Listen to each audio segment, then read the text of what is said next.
नमस्कार, बहुत बहुत स्वागत है आपका। मैं प्रीति और आप देख रही हैं छत्तीसगढ़ का पहरेदार। चलिए देखते हैं आज की खबर। मैडम, मैं आपसे निवेदन करना चाहूँगा कि अभी हाल में जो आपने मैयर में अपने कविता पाठ किया था, उससे कुछ दो लाइन हमको सुनाने की कष्ट करें ताकि हमारे पाठ दर्शक लोग खुश हो सकें। जी बहुत बहुत धन्यवाद। आज के परिवेश में जो चल रहा है कि अपने आप में लोग रहते हैं गुमसुम, पता नहीं किस बात का इतना घमंड है, मगरूर रहते हैं बच्चे भी, ना बड़ों से बोलना जानते हैं ना छोटों को समझाना जानते हैं। तो मैंने बस समसामयिक रचना पर मैंने एक गीत लिखा था, वही मैंने वहाँ पे सुना कर रही हूँ कि ज़्यादा तो नहीं सुना। दो ही लाइन सुनाऊंगी। माँ शारदे को नमन है। घुली है हवाओं में कैसी जहर, पल में बदलते कई रंग हैं, चेहरे पे अग्नि की बस आँच है, जीने का सोचो ये क्या ढंग है, घुली है हवाओं में कैसी जहर। शुक्रिया, धन्यवाद। मैं राजेंद्र जैन, प्रधान संपादक छत्तीसगढ़ का पहरेदार अखबार और वेब पोर्टल अंबिकापुर, आपका सवाल करता हूं। आज मैं प्रतापपुर नाका निवासी श्रीमती पूनम दुबे के निवास में आया हूं।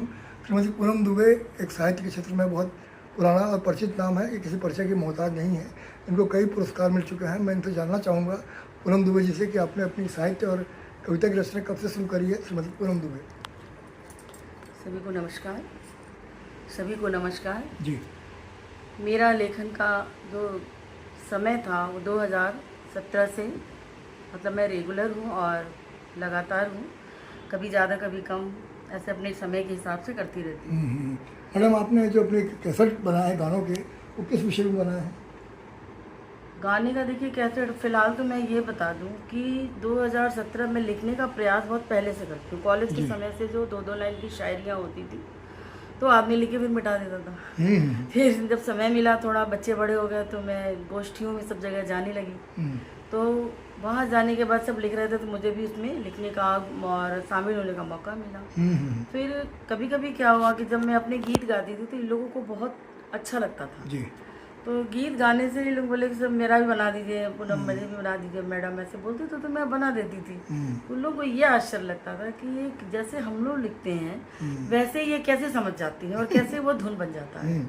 तो ये एक बात बता दूं कि मेरे पापा भी गाते थे, तो इसको गॉड गिफ्ट कह सकते हैं आप जी। और तो मैं धीरे धीरे गाते गाते सबकी, मतलब अपने ग्रुप में जितने लोग, सबकी लोकप्रिय भी हो गए भाई, सबकी बात भी कर देते थे, गा देते थे।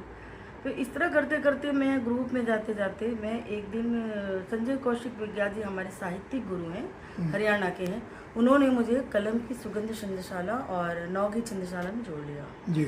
छंदशाला में जुड़ी तो वहाँ देखा मैंने कि 50-40 औरतें जुड़ी हैं और वहाँ विषय देते हैं, छंद ही चलता है वहाँ पे, आज भी चलता है, अभी भी जुड़ी हूँ, वहाँ चलता है। तो वहाँ पे जब गलतियाँ होती तो उसको सुधार के हम लोग को सुबह मॉर्निंग भेजना पड़ता है। तो बहुत कुछ मैंने वहाँ सीखा। उनकी वजह से मैं गीत का और लय का, मुखड़ा और अंतरा क्या है गीत का, और शब्द के कितना शब्द के विस्तार हैं, शब्द के कितने मायने हैं, एक शब्द के कितने अर्थ हैं, सब कुछ मैंने उनसे सीखा और मुझे भी अच्छा लगने लगा। धीरे धीरे धीरे धीरे मैंने उनके खुद मैंने 500 गाने से ज़्यादा कम नहीं गाए होंगे। बहुत।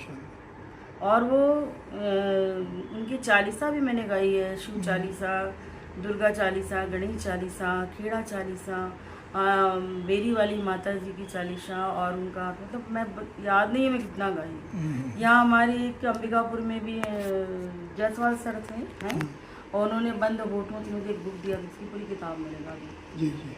फिर तोमर जी की भी रचनाओं को मैंने स्वर दिया है, और आपके पूर्णिमा पटेल जी का भी गाया मेरे। हमारे एक वरिष्ठ साहित्यकार कवि हैं विहंश जी का नाम से, उनकी भी 2 रचनाओं को मैंने गाया है। मतलब सभी लोगों की, मधु गुप्ता, इस तरह करते करते मैं अभी इसको मतलब सोचिए अपना, तो क्या मैं बाहर देहरादून के भी कवि हैं सत्य प्रकाश सत्य शर्मा जी, उनके भी 2 रचनाओं को मैंने गाया। मतलब बाहर भी लोग पसंद करते हैं।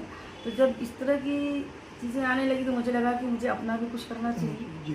तो फिर मैंने अपना भी खुद का यूट्यूब चैनल चलाया है, पूनम दुबे वीणा, उसमें 500 गीत हैं मेरे, और उसमें छत्तीसगढ़ी भी हैं, सरगुजिया भी हैं, लोकगीत भी हैं, और उन रचनाओं की कोई किताब नहीं है।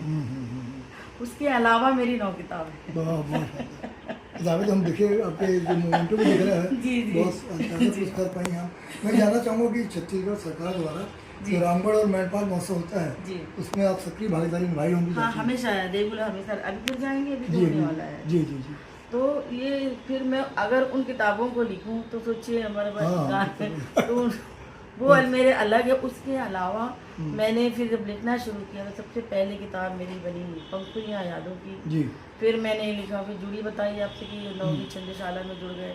तो नवगीत में मैं पूनम के नवगीत, वीणा के गीत, पूनम के वीणा के 9 गीत, वीणा की झनकार, वीणा की दोहावली, फिर मेरी गली की वो मैंने एक क्वेश्चन मार्क डाल दिया है, मेरी गली की वो, जिसमें लोग कथा सार है, पूरा कहानियाँ हैं। और उसके बाद मैंने लास्ट अभी लिखा मैंने मलय रागनी। ये मेरी बहुत प्रिय और बहुत अच्छे, जैसे जैसे लिखता है आदमी वैसे वैसे लिखने की प्रगाढ़ता बढ़ती जाती है। तो ये बहुत प्रिय किताब है मेरी। और इसके बाद मैंने समाज दूसरी तरफ भी मन हुआ, समाज के दूसरी तरफ से मैंने एक फिल्म भी बनाई, मेरी गली की वो। मेरी वो पहली रचना थी, इन्होंने छापा भी है। तो मैंने उसको वो बना दिया और उसमें एक दर्शाने का प्रयास की हूँ कि एक स्त्री अपने सम्मान की रक्षा कैसे करती है। तो उसने कैसे किया ये आप देखिए इसी चैनल पे, पूनम दुबे बिना। और दूसरा मैंने बनाया आम के आम गुठलियों के दाम।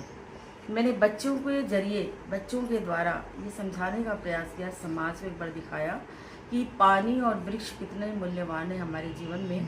बच्चे जहाँ जाते हैं खेलने, वहाँ पानी कैसे वेस्ट हो रहा है, गिर रहा है। और बच्चे तो एक दिन अचानक मेरा बेटा आता है, मुझसे कहता है कि माँ मुझे आज पैसा चाहिए, तो मैं उसको डांट देती हूँ तो क्या दिन भर तुम लोग पैसा मांगते। फिर कोई बॉल टूट गई होगी, बैट टूट गया, वो नहीं माँ आज तो हद ही हो गया।